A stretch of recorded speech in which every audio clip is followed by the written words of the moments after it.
What's up, boys and ghouls? JT here in the Mind Cave. Got one of a new series of videos I'm going to be doing. If you guys have been watching Movie John 75's channel, you know he's got new series coming out of just like showcasing stuff and just stuff he's picking up, and it's really cool. You know, I really respect what he's doing with that, so I'm going to start showcasing different stuff each month. Like one, you know, will be DVD updates, comic books, or video games. Hope you can hear this. It's kind of, my voice is kind of raspy this morning. Easter Sunday, happy Easter to everybody out there, and you know, got my Sunday best on, getting ready to go to church. But got not just one thing today to show, but my comic book pull, my list for this, or my folder for this. I guess it's been probably all of about a month and a half, probably, of the stuff. I went and picked it up this past weekend, so go ahead and show what comics I'm picking up. And I know a lot of you guys in here on here are horror fans on my channel or whatever, but I do have comic book fans on here too, a few of you guys, and me and some friends are starting another channel just for comic book talk, all comic book movies, comics, skits, just different stuff like that. But and it's going to be called Males of Suspense, so be on the lookout for that. We're going to be starting that up probably this week, maybe. But anyways, this is just something I'm going to do for my channel, showing my comic book pickups per month. And first up here, we have Swamp Thing, issue number 7 of the new DC 52. This story is amazing. Swamp Thing, the Swamp Thing story is really, really good with the Rot, and it's amazing right now. It ties in with Animal Man. Also, Animal Man is really good. I'm not subscribed yet, but my buddy is, and I've been reading them as he's getting them. So, this is the best that Swamp Thing has been in years, in my opinion. So, in this issue, you actually get to see Alec Holland for the very first time really turn into Swamp Thing. And he grows. I won't give any spoilers if you guys want to read this, but spoiler alert, if you haven't read this, go ahead and stop it now. But he grows wings at the end of this, and it's amazing. And he's going to fight the Rod Army. And then the next issue, issue number 8, you got Swamp Thing looking all awesome. You actually get to see the full shot of him. In the last panel of this one, you get to see him, but with the wings, but from behind. But you actually get to see him come down to fight the Rot, and he's owning people, he's tearing them up, you know. And then you get a surprise with Abigail at the end of this one. It's crazy. I might do a full cap of the story so far with these eventually, because I have all 8 issues so far. And if you guys are a fan of Swamp Thing, definitely check out the new Swamp Thing. It's amazing. I think the trade, the trade paperback's coming out. If it's not already out, I think it's coming out soon. And the artwork is just amazing in these. I don't know if you guys can get some of the details in that right there, but I think Yannick Paquette, I think that's how you say his name. I think he's the artist. I don't think he's the writer. Don't know. One or the other, or what's the guy's name? Scott Snyder. I think he's the writer. Just great stuff. Next up, we got Batman issue number 7, and yet again, amazing story. Probably my favorite of the new 52. This is just awesome. You know, you're seeing new villains for Batman. Just a whole society of people in Gotham, these owl costumes. It's just a great story, and artwork is amazing. And this one threw me for a loop. There was a little bit of twist at the end of it. I was like, whoa, something to do with Robin. So if you guys are into Batman, definitely check that out. It's amazing.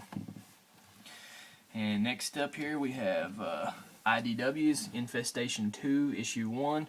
Now, I never read the first Infestation. At the time that it came out, I really wasn't into,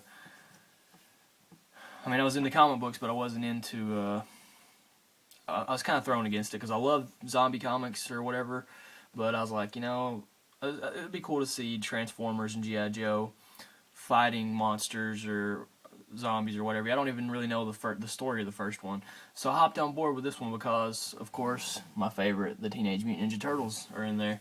And this issue I wasn't impressed with, like, so far. Like, the story's cool because it has to do with H.P. Lovecraft, and it's horror, so any horror fans out there, and, you know, fans of 80s cartoons, we'll get to see them fighting horror monsters.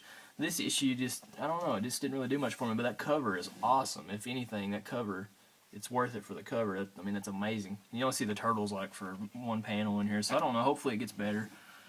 But next up we have Infestation 2 Turtles issue 1. Now this, on the other hand, amazing. This was amazing. The artwork in this, I'm not sure who the artist was.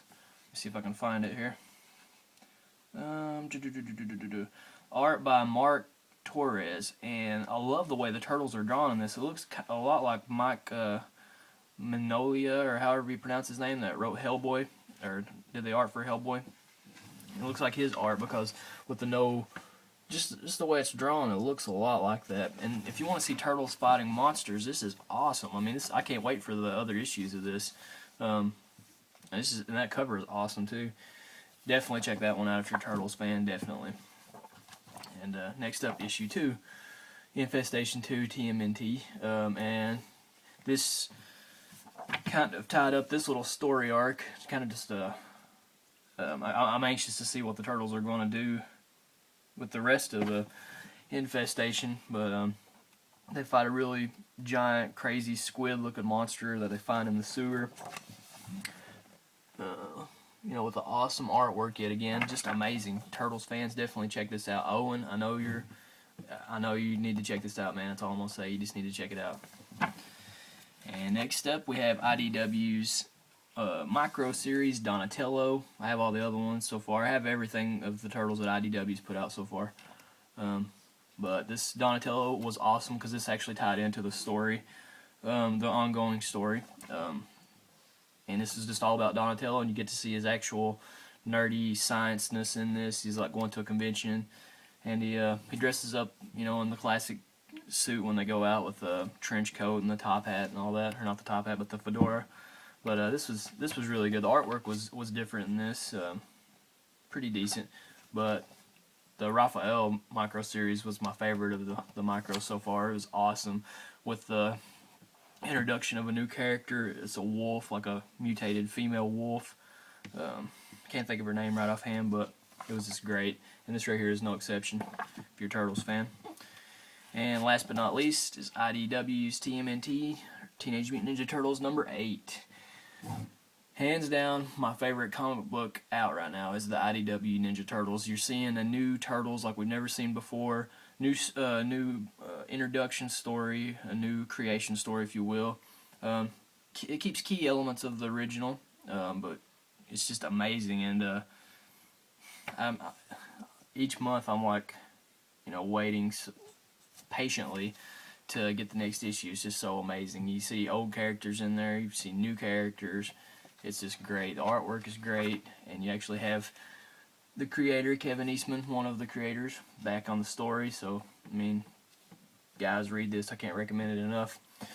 And that's it for this video, guys. The comic book pickups for this month. Like I said, stay tuned for lots more videos from JT. But thanks for watching, guys. Peace.